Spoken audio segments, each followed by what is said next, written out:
መተዛዘን ቢኖር መተሳሰብ ቢኖር መረዳዳት ቢኖር ሁሉም ቢተባበር ሰው ለሰው ቢፋቀር ሁሉም ቢተባበር የት ይደረስ ነበር? ቢጥር የት ይደረስ ነበር?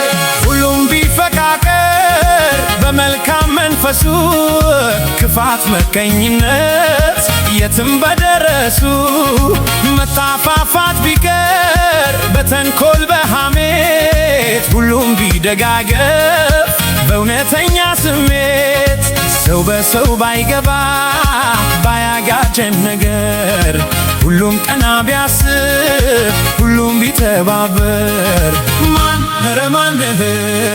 ይደርስብን ነበር?